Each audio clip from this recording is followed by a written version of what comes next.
刚刚所有的专家讲到，现在两岸的情势都想到了要展现国力，当然在舰队的部分是一个展现国力的关键。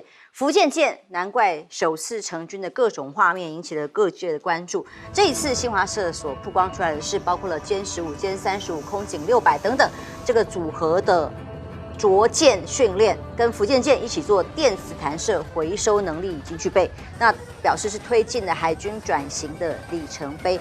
这些画面在福建舰完成训练起降之后，专家特别解读了，他认为呢，这个是代表中国大陆的海军由近海防御型已经向远海防卫型转变的标志性装备，尤其是包括了这3种机型能够实现1+1大于2的效果的时候，可以在舰艇上展现航母的远海作战空海的能力。而福建3型的核弹射成功呢，在玉渊潭舰里面分析是变成了现在不止第1岛链、第2岛链都会产生变化，有威慑的效果，也变成了西太平洋的格局变化的关键。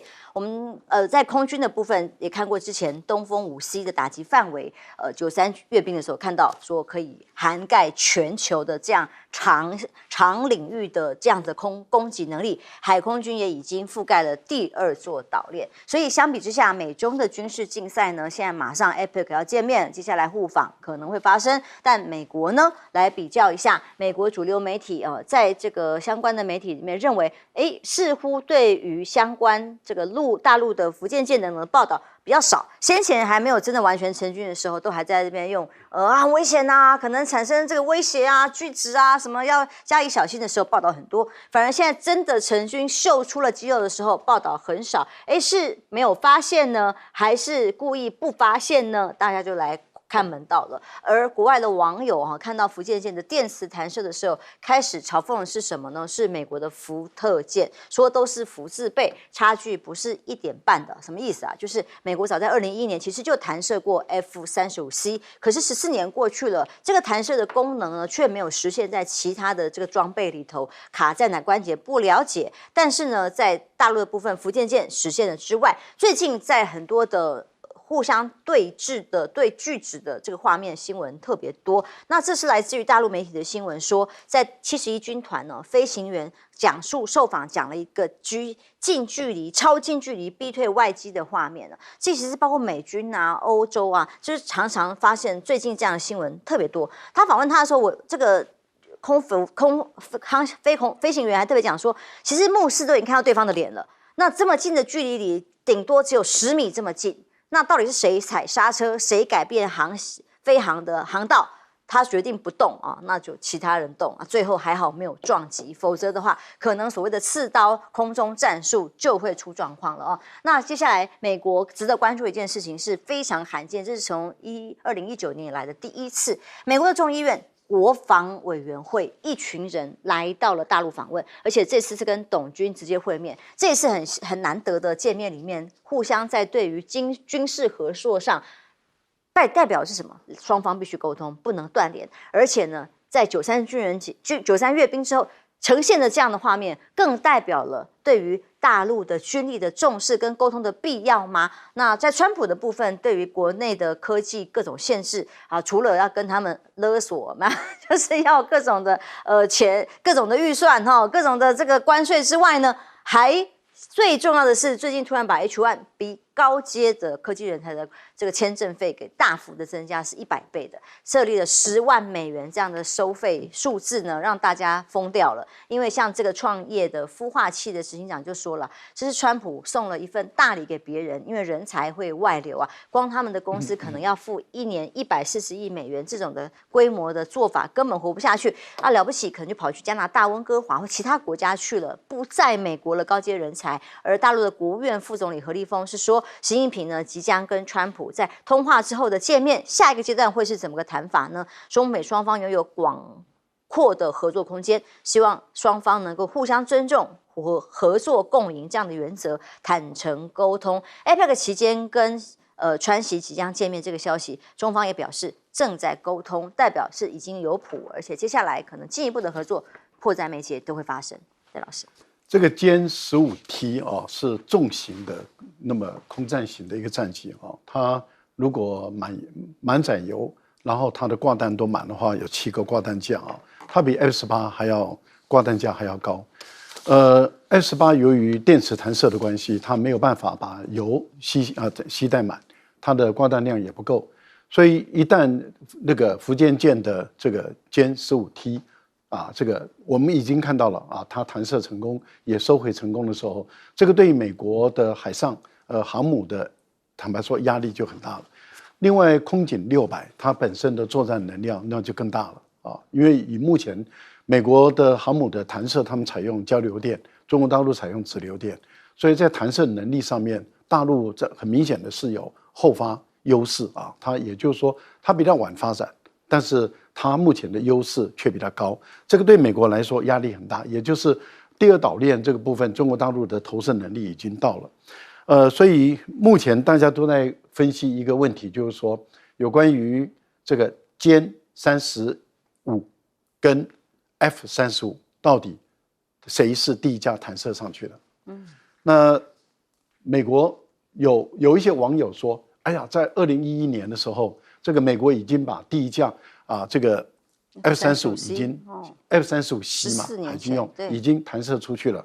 可是这个有问题，为什么？因为编列给海军的 F-35C 是2019年才编列给海军，也就是说最早是 F-35A、F-35B 给海军陆战队使用，都是属于垂直短的跑道，而不是这种弹射的。那如果说今天我们看到绿营媒体说，哎呀，这个中国大陆吹牛了这个美国早在2011年就已经弹射成功了。可是我们去查资料是这个 F-35C。它是在2019年才编给海军的，那怎么会是2011年就弹射成功呢？那有可能要不就是具有实验性，但是并没有真实的。另外一个问题就在于，美国的海军也是到最近才开始要改变，把 F-35C 增加数量，因为之前就买40几架而已，现在愿意买120几架，可是到目前为止都还没有看到福特舰把 F-35C 弹射上去。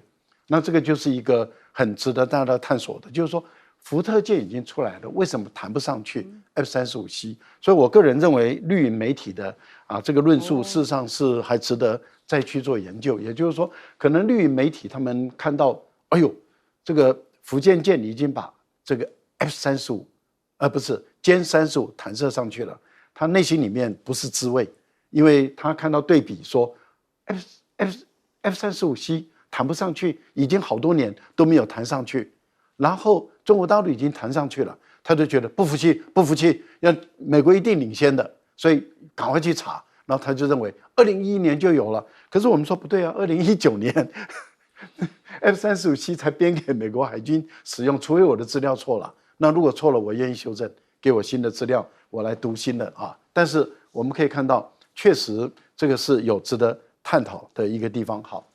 那如果我们就美国的空军部部长在这2天在空军的协会里面开会的时候，他自己讲的他自己亲身的事情。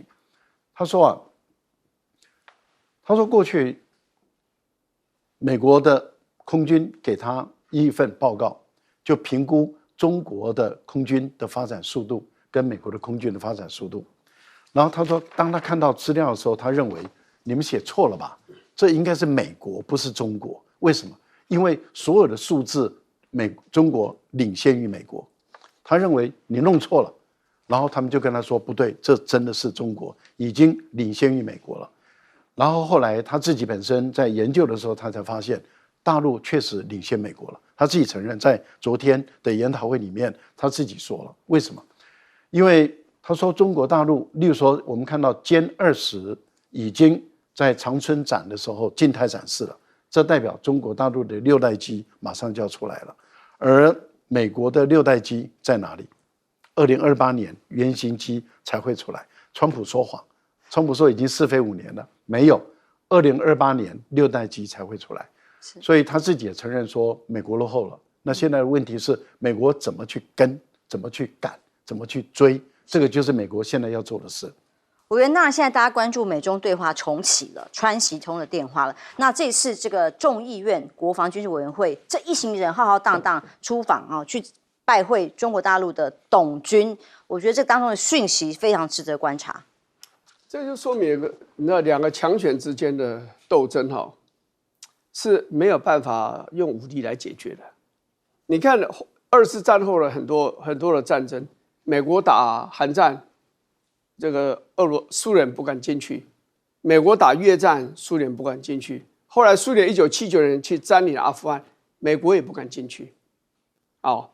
所以你可以看出，然后在波湾的战争，美国进去，苏联也不敢进去，这说明了两强之间还是非常的担心，他们之间会引发核子战争。意外。那现在逐渐的，中国大陆是取代了俄国，最主要是因为经济的那个力量差距，中国大陆比俄国强大非常多。然后在军事上这些年来的10几年来的军事的革新，真的带来很大的进步。所以美国现在是把中国大陆当作主要最大的潜在的这样一个对手，所以呢，不能打，那就要交流。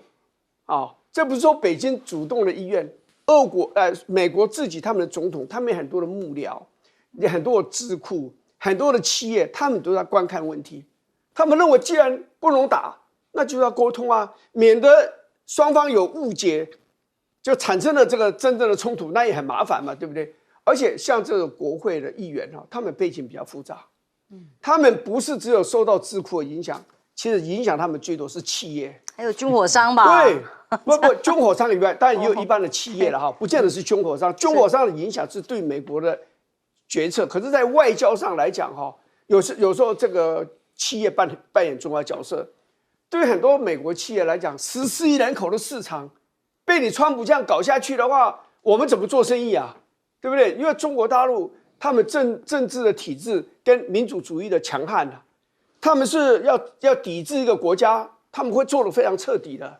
所以这个也是我想这些国会议员，美国国务院要到中国大陆访问的很重要一个因素了所以这也告诉我们，就是说我们在台湾有很多人尤其是民进党支持的，认为说美国跟中国大陆关系会一路坏下去，它越坏呢，那对台湾就越好。我告诉你，坏到一个阶段就会拉回来，因为再继续坏下去，大家就要兵戎相见了。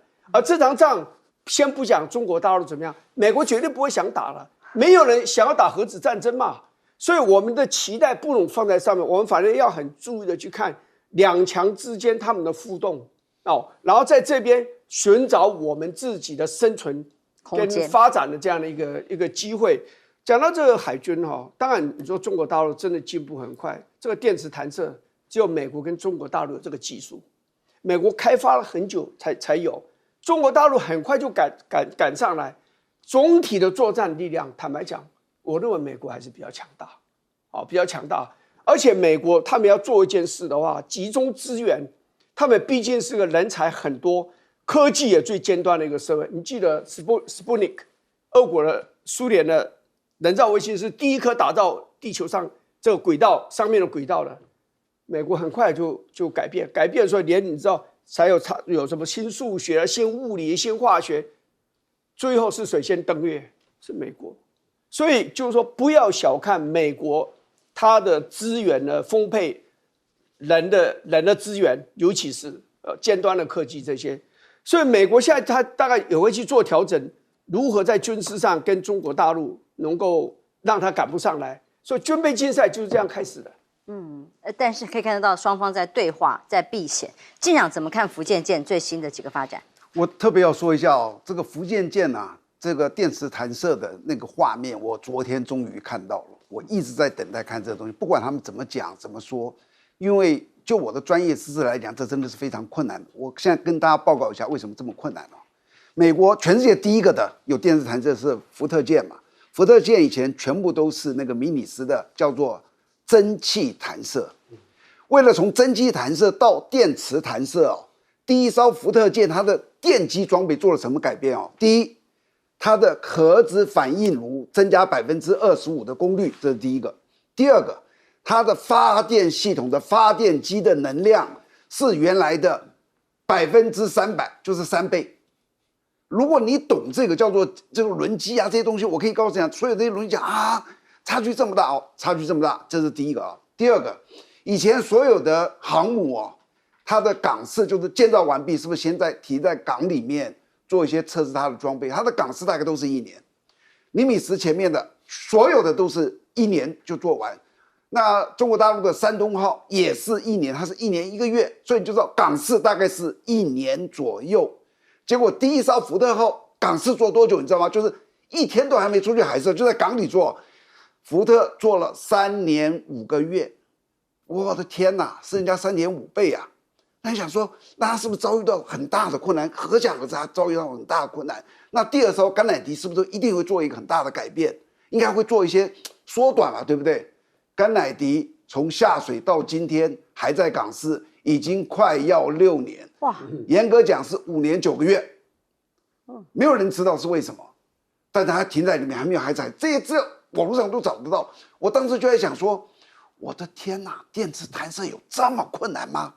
那中国大陆凭什么这样子一下子起来？结果你看我们福建舰出来哦，第一个他港试做了多久？1年11个月，没错，他也增加了，但是他跟美国的比，3年5个月跟5年9个月，现在他比人家快多了。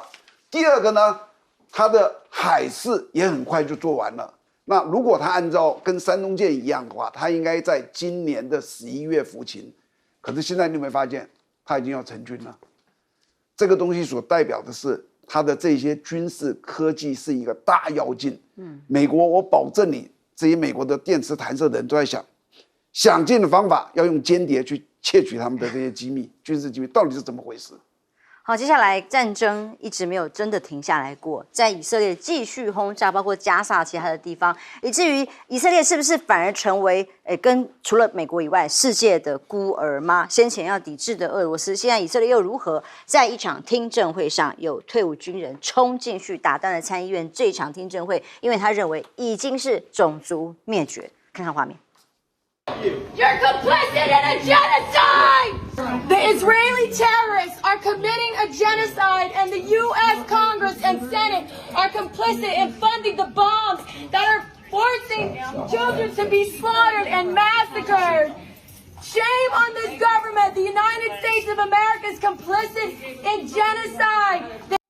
这是美国的退伍军人大声在参议院、众议院喊出来说：“你们美国现在变成了屠杀者的共犯吗？”因为以色列猛攻加沙造成的结果，现在 G7 的成员国包括了英国、加拿大、澳洲都已经正式承认了巴勒斯坦，大概有10个国家了哦。那包括了最新包括了西班牙、葡萄牙的部分，然后连意大利呢，到底要不要承认？总理是拒绝的，承认巴勒斯坦的建国，一个没有土地的国家，赢得这么多支持的原因是什么？其实就在于他们处境实在是太艰难，直接被种族灭绝的困境里头。因此，当总理在意大利拒绝，他跟美国站同队啊，拒绝巴勒斯坦建国之后，意大利当然他们最大的工会罢工跟自己的公运的议题有关，但更多他们主要的议题也是在挺加沙的巴勒斯坦人，这个抗议都还蛮激烈的。而欧盟要做什么呢？继续要拨款援助巴勒斯坦重建。以色列说要剿灭哈马斯才结束战争，冯德莱恩就说我们这个基金啊，主要的原因就是要支持像巴勒斯坦国家必须在经济上也是可行，可以活得下来。这个专门机制要协助加沙的重建，他们对乌克兰也是这样，但乌克兰连战争都停不下来的情况之下，纳坦雅胡在以色列的部分，对于这么多欧洲国家 G7 同时的这样跟他的唱反调，非常的不爽。他特别放话，以后战争目标将不只限于加沙，除了上次沙烏地阿拉伯的卡达被打的之外，这件事情他说绝对不会得逞。巴勒斯坦国绝不可能在约旦河以西建立等着瞧吧，用呛虾的呢。他说以色列决心实现所有战争目标，不仅限于加沙，还要在各领域开辟新机遇，马上就打了。以色列无人机去袭击的是黎巴嫩，4名美国公民遇难，包括了3名儿童，还有他们的父亲，就这样在战争莫名其妙的战事里直接被轰炸而亡。英国媒体报道，英国的犹太裔议员现在连进入以色列居然被拒绝，他觉得不可思议。我自己有议员的身份，我在国际组织里头有一定就是和平反战的这样的角色，就被以色列拒绝进入了。这到底以色列发生什么事，他还是犹太人。那么现在在这种已经很两极化的世界里面，在牛弹琴央视的官媒里面的分析认为，最近几天曾经是以色列最坚强后盾的西方出现了2道不同的风景线。第一道，外交承认巴勒斯坦建国的风潮，另一道支持巴勒斯坦的游行潮，全世界都看不下去了。2天10国承认巴勒斯坦建国，美国呢以不出席会议来凸显这个孤立的处境吗？联合国在开会当中，193国的会员国，152国家承认巴勒斯坦。联合国安理会呢5常里面只剩下美国不承认，跟以色列站队。因此，联合国这个80周年的时刻，有个民调媒体在美国做的境内的民调，认为呢，63%的美国人认为联合国解决全球问题方面表现不佳，比先前大概下滑了2%左右。那至于美国要放弃成员国资格，退出联合国吗？有17%的支持。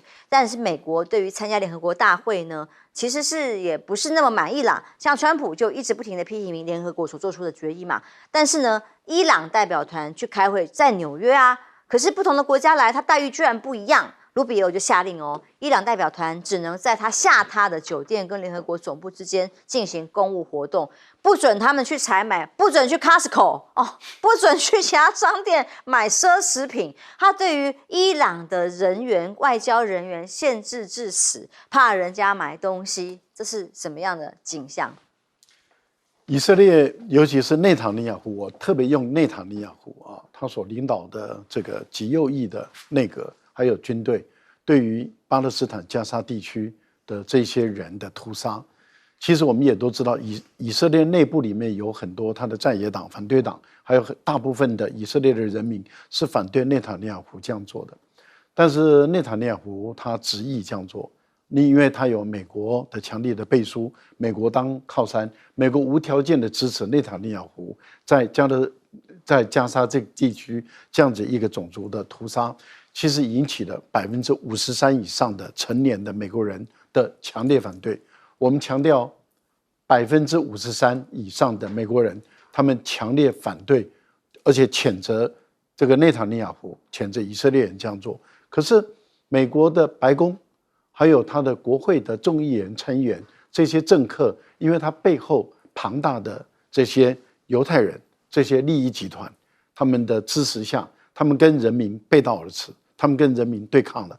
所以我们看到美国的这些政客，他们常常会碰到美国人民，直接跟他们叫板，直接跟他们呛瞎，说你们可耻，你们是这个屠夫的帮凶，你们就是同谋者。你看美国的这些政客跟人民完全是不管美国人民的民意了。这个不止在美国，在欧洲发生的更严重。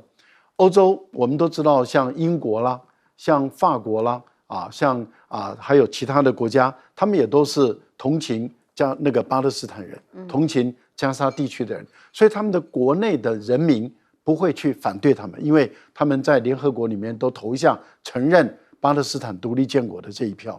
可是意大利不是意大利却很可耻的投下了否决票，所以意大利的人民也受不了了，他们也都站上街头，他们的工会都组织，然后开始反对他们的政府干的这种其实是不应该做的事，也就是支持以色列继续去杀这个加沙地区的人。在亚洲，日本人本来也是支持巴勒斯坦独立建国的，结果川普给日本施加压力了，日本就退缩了。还有另外一个蔡正元常讲的东方某小岛的某一个绿色政党，他竟然也失去道德勇气，看着加沙地区人这样被杀，他竟然也完全不吭一声，这实在是很可悲的事。好，内塔尼亚胡嚣张到什么程度？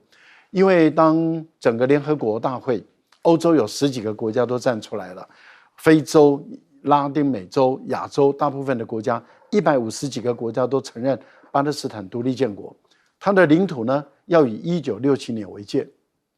内塔尼亚胡就说了，我现在的屯垦区已经超过1967年的1倍以上，我就实质占有，你又能怎么样？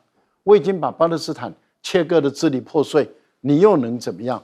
而我还发现东方某小岛的某个绿色政党还派医疗队去帮助以色列的同垦区在那个地方搞医疗站，你可以看到助纣为虐到这个地步。但是每个人都在问一个问题啊，那你如果承认把那个内塔尼亚胡非法的占领这个地区，你怎么去反对俄罗斯人非法的占领这个乌东地区呢？这不是两个标准吗？两个标准就是那一个绿色政党它的最明显的标准。到底什么是公平正义？谁说了才算？难道是美国、以色列说了算吗？休息一下，马上回来。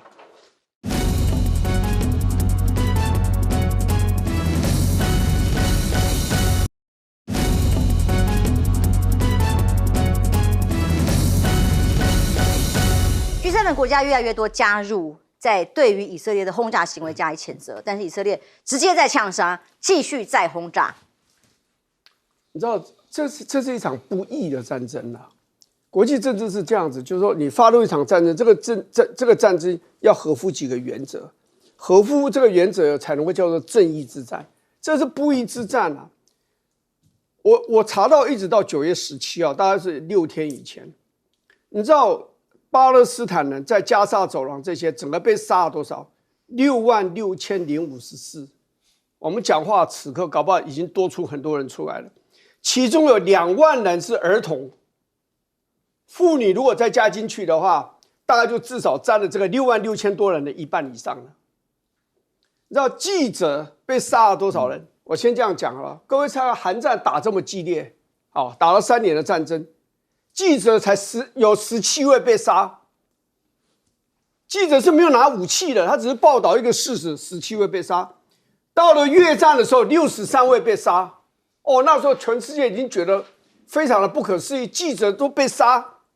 你知道到阿富汗战争的时候有65位被杀。阿富汗战争跟越战是各打了20年，各死了17位跟65位的记者。这场战争才打了23个月。你知道已经死了多少记者吗？记者跟帮忙，比如说工作人员啊，就是媒体的工作人员啊，死了217个。你就知道这个战争已经是乱杀，已经杀红了眼，随便就开枪了。连人道援助人员、国际机构了，包括联合国的援助人员，224个人被杀。你说这是个正义之战还是个邪恶的战争？你纳坦雅夫，你有小孩，你有孙子，你看那些小孩饥饿而死，瘦了像柴，这人瘦如柴，你忍心吗？好，所以我是觉得美国是纵容了以色列发动这场惨绝人寰的战争，这个以色列不能被原谅，这个川普政府也不可被原谅。休息一下，马上回来。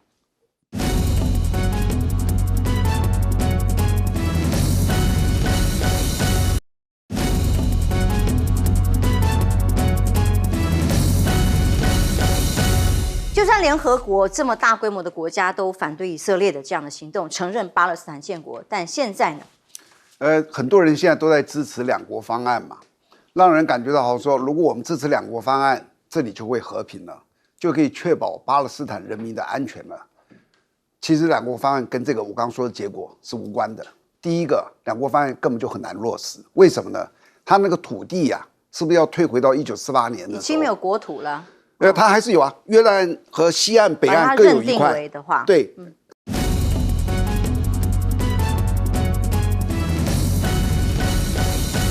观众平安，欢迎收看 TBS 新闻大白话，我是王浅秋。介绍这一节加入我们讨论国际、国内大白话的来宾，第一位是国际政治专家赖岳乾老师。主持人好，观众朋友大家好。国际战略学者林玉芳委员。大家好。前张检舰长黄征辉上校。主持人、各位观众大家好。看看莱尔校长的2创3创，真的是让我们台湾年轻人的创意大爆发，每天都有这么多。最新的一则呢，是跟我们的相关最新校长关心什么事情有关系啊？来看看这1万块的新版本。姑婆雍主任，我们2个最近配合打得很好。是啊，校长，你说沙库拉学校有功劳，我也否认学校光复了。其他老师最近有没有什么表现？报告校长，我们已经开始炒作巨领1万的议题了。不错，这个议题很好，钱都分给大家了，我拿什么去分给我的好朋友们？报告老校长，我们还卡关了蒋老师他们班去对岸校区交流。非常好，都去交流了，我们还怎么继续骗同学们？实在太有创意，大家看懂的都懂。为什么多了小胡子？为什么后面是萨库拉的樱花？哎，好像都很明白，都是跟赖总统最近把自己的认同认定为谁有关系吗？但这1万块呢，叫做父子骑驴，这个是台湾民基金会董事长所形容的。因为呢，到底发不发1万，你如果觉得违宪，那不发到底。现在又要发了，不是还在大内宣吗？宣传的同时，却又找了一个市召会去告诉大家说不要发了是违背民意，或者是不应该，这个是对国家对不起的哦。结果卓荣他又说要什么增设一个巨龄的选项，反而引起了自己内部的绿营啊，还有绿营的这个名嘴啊很不满啊。尤其是一个人一句话就可以改变政策，有一种形容这个叫做留下一个人之后，美丽的下台身影多好。他已经失去了这个展现风骨、营造总辞契机的时候，他那个当时在大罢免失败之后没有下台，现在没有下台之后的身影呢，一切都太迟了。意思就是说，他就算现在下台的话，也还是很难看的哈，因为已经连党内人都看不下去了。赖总统被说陷入一种恶性螺旋，就是什么？那历任以来博压总统只有一个人，其实也不能怪别人，其实。2次大罢免不都是他们自己发起，让民众提早的对他做其中1年的体检吗？结果莱尔校长引起的风潮，大家嘲笑起来，2创3创多到不行。网络上呢，太多的讨论，尤其他所有新的这种讨论的那个内容，都让大家笑啊。光这一则，我听到我访问一个来宾是在现场参加的日本通的来宾，他就说他就觉得瞠目结舌，为什么总统会告诉大家说致辞哦，公开致辞哦，说这个英美3方安全伙伴还有5眼联盟，这些都是安倍的功劳，台海能够今天和平都要归功于安倍呢？大家都在笑，这个当时5眼联盟成立的时候，安倍才3岁，那所谓的这个英澳美的联盟呢，2021年成立的时候，安倍卸任了首相，就算 CPTPP 跟他有关，他有贡献，但台湾也还没有加入，因此被笑完之后，有没有正式？如果均无戏言，总统讲错话要不要更正？以前叫马更正，人家如果有问题就更正，他连更正都不更正，直接把新闻稿删掉。当作没发生。那 TBS 制作单位还特别去问总统府说，那请问除了收回新闻稿的内容之外，是不是还会再次澄清这个内容是错误或等等怎么样的呢？到目前为止没有回应，想必 Topper 还是不会回应你了哈。但是呢，李凌涛怎么形容这件事情？它叫做选择性的交流吗？台海的和平，我们的军人没有功劳哦，全部要归功于日本的安倍晋三。那日本提高军人薪水，赖清德视而不见。到底莱尔校长什么时候才要放行国军的加薪呢？国军加薪是立法院3读通过的决议，但他不执行。网友立刻开始有心理酸了。我觉得很多的军人在为国家奉献的时候流血流泪啊。这个心情应该是觉得很不堪的，梗图出来了。面对国军的时候，总统是3军统帅哦，点头回礼。但面对已经去世的安倍晋三的照片，鞠躬敬礼，到底他是哪一国的总统？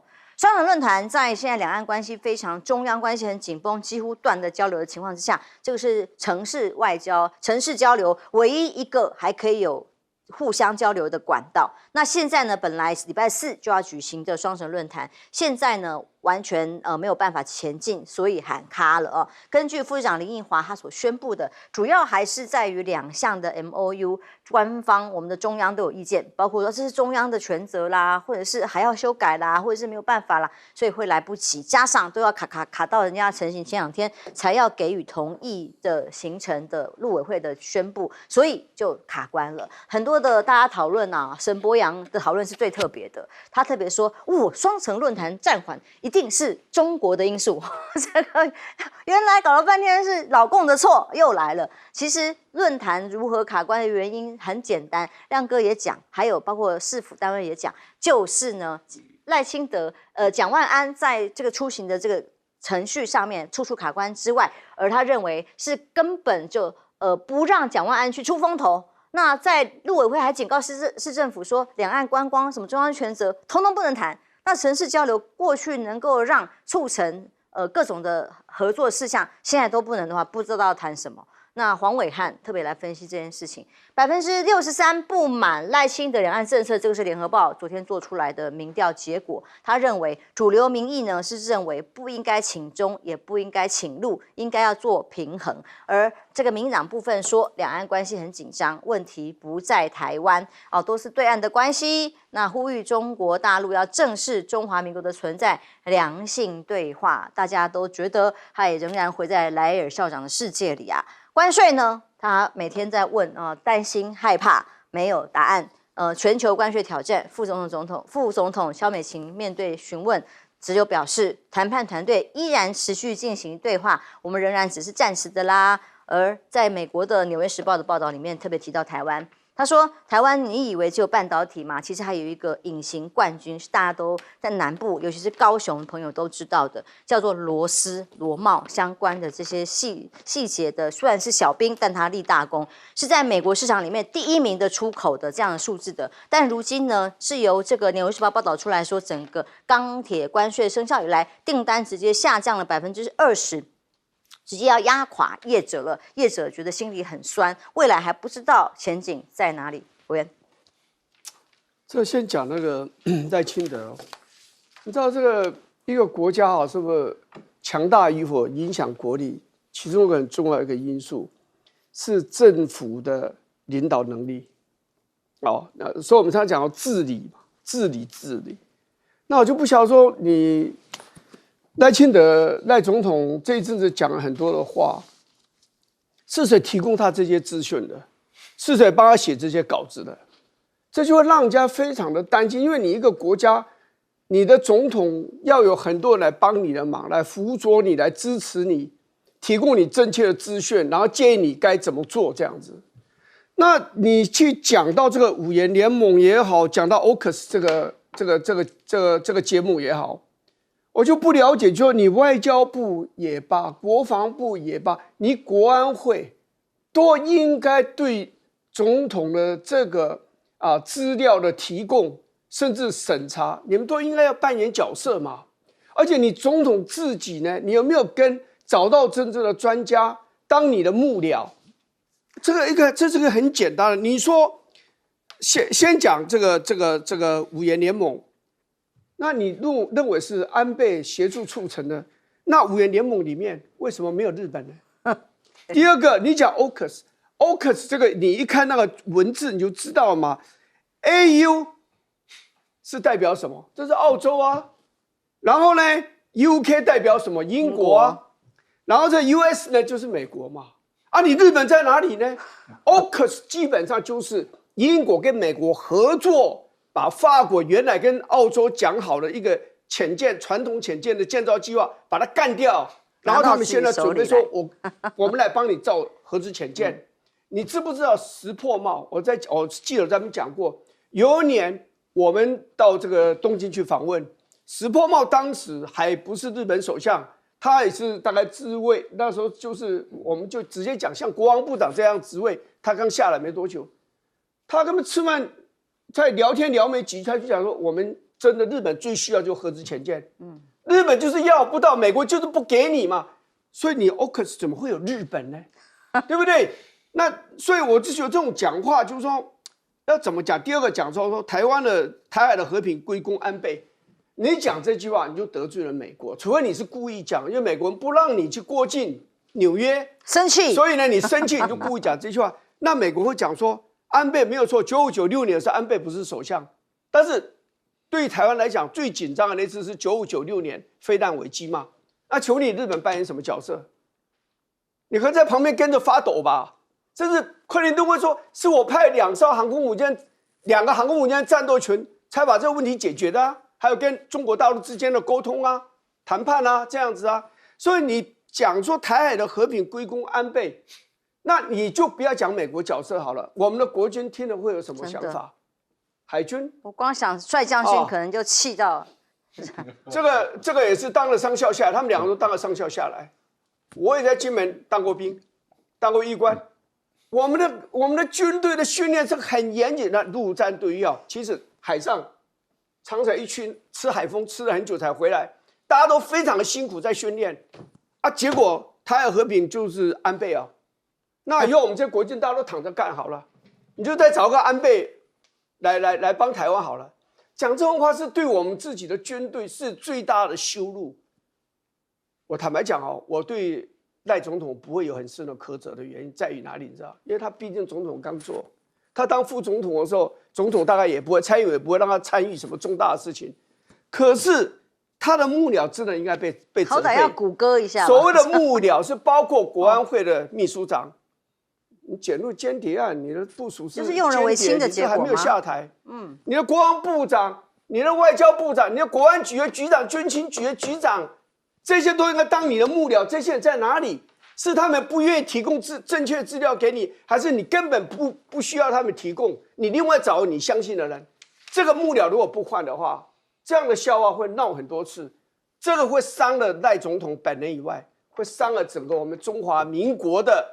在国际间的这样的一个地位，但老师，因为这荒谬的事情实在一件接一件太多了，以至于这个2创3创用不完呐。这个莱尔校长现在变成是我们年轻人最好的一个创作的题材啊，我觉得灵感的来源。我鼓励我们的年轻人多的发挥，而且我觉得创意无限啊。那网络上也祝你们都个个成为网红啊。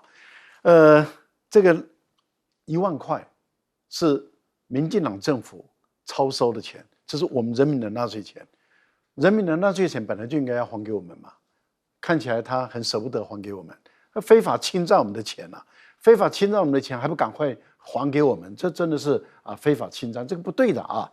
另外有关于这个蒋万安到跟大陆办的双城论坛，坦白说，这是一个标准的公文作业程序。已经行之有能了。从郝龙斌时代不是郝柏村啊，从郝龙斌时代到现在，连柯文哲的时候都是依规定来办。那所以我们的公务人员所有的这些文官，他很熟悉，也很了解整个流程，不会有问题，不会出纰漏。那为什么会被卡住？就是已读不回嘛。所以我相信台北市政府说的是实话。给你公文不回，给你公文不回，什么样都不回，那最后造成台北市政府不知道该怎么办，这叫做什么？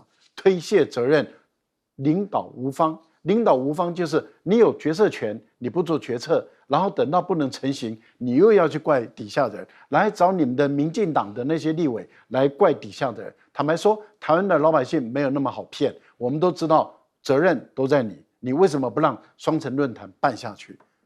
原因就是因为你害怕、嫉妒，甚至担忧这个如果蒋万安越来越红，越来越得到人望，那怎么办？发现我们不用抗中，我们可以很友好。因为我们的民调就认为赖清德最大的败笔就是把两岸之间搞得那么差嘛，所以也逼得暐瀚要说两句话了要平衡这暐瀚今天表现不错至少你愿意说，因为民调就已经告诉你答案了嘛，56%的人60多的人认为赖清德最烂的、干的最差的就是把两岸之间搞得一塌糊涂嘛。那你不能再挺赖清德了，你如果再硬挺，你就已经得罪我们全面的广大的民众当然从善如流，赞成继续下去。好，许国勇不是说我们台湾人还是日本人吗？对不对？他认为嘛，许国勇好朋友出来讲清楚，日据时代的时候，日本占领台湾、殖民台湾的时候，我们台湾人是什么身份地位？我妈妈也跟我讲得很清楚我们没有法律地位我们的法律地位比日本人低一等，我们的政治地位比日本人低一等，我们的经济地位比日本人低一等，我们的社会地比日本人低。你要我们去干低人一等的台湾人，你干我不干，我的父母也不干，尤其我的妈妈绝对不干。所以我是觉得说，今天你徐国勇好，那你一旦说台湾的地位未定论日本抛弃台湾的权利，那你现在民进党又说，哎呀，要中共正视这个中华民国的存在我们是流亡政府我们现在是寄生在台湾这个气岛上面了。我觉得简直你们的史观已经乱得一塌糊涂，你们的法律观也已经乱得一塌糊涂，怎么会乱成这个样子，然后语无伦次了？我还是觉得你徐国勇你要给我们道歉。为什么？我们不是日本人，日据时代的时候，台湾人活得很悲哀，活得很生气，活得很愤怒，因为他是低等人。一样是那句话，历史可以被原谅，但绝对不能被扭曲。舰长，我特别要说一下啊，因为这一次93阅兵的时候，大陆转阅兵，我很注意到政府有些什么样的相关规定呢？所有的限制人民的叫做权利，好比说我要去哪，我想做什么事，那是我的权利，除非我犯法。那这个犯法其实不是刑法就是民法，这些都很确定的。但是民进党上来之后，他特别制定一个《两岸人民关系条例》，他有规定一个少将以上啊，不准到大陆去参加任何的仪式。大家应该都知道这个。这是第一次，我觉得我幸好我是上校，否则的话，那开玩笑，我去参加任何东西，我不要被你们处分吗？然后到现在为止，有一个人被处分了，张幼霞，他是少将，他到香港参加的是一个活动，那个活动里面，因为做那里的东西，一开始他会有演奏他的国歌，他就站起来，然后也国歌完毕就这样子而已。他被罚了5年，扣他75%的薪俸。他那个钱是多少钱？我算了一下啊，因为我大概知道他大概多少钱，几乎是500万。哇！这个《两岸人民关系条例》啊，就是任何违法的人，他的处分是罚你10到500万。张幼霞几乎罚到了这个顶尖的，就是为了这个事情。那你要张幼霞去之前，他怎么知道会有国歌，或者人家演奏国，我就坐那里不站起来，那是最基本做人道理都没有的。所以我当时看到说你这个太过分了。那接着我们再来看看这个93阅兵啊，那你已经规定哪些人不可以去了嘛？那剩下应该就是都可以了。结果8月14号，这个陆委会发布了一个新闻稿，叠加了一大堆的这些别的东西，好比说关于哪些人不可以去呢？还有宣布的加上政党、法人、人民团体或个人，看到没有？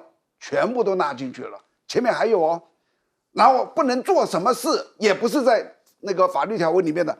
什么不能做呢？不能签协议、备忘录或发表共同声明，以及不可以配合宣传等。最后还加了一个等。还伤害台湾人民的感受、感觉。任何一个人的不行，那是他的权利，主观认定，你知不知道？那你什么叫做配合宣传？配合宣传完全是你去定义的，你知道？所以你有没有发觉这些东西不是法律给予你的这个东西？民进党就是我要说这个东西就说这个东西。那我问你，你如果会在一个新闻稿里面发布的，不是法律哦，也是你额外增加了不可以这样，不可以那样，这个人不可以去，那个人不可以去。最后，如果你可不可以罚他，他才不理你呢。他要罚你就罚你，就好像张幼霞，他跟谁去申诉啊？整整扣了将近500万，就为了一个国歌的时候站起来。我觉得这是一个实在是让人觉得非常气愤的。法律有一个叫做法律保留原则，它就里面很清楚的讲，涉及人民的权利和义务啊，必须要有法律，或是依据法律授权订定的命令。希望政府能够注意到，你要依法行政。不是你想什么就什么的。我觉得台湾越来越往回头走，我们越来越专制，越来越没有自由的那个气氛了。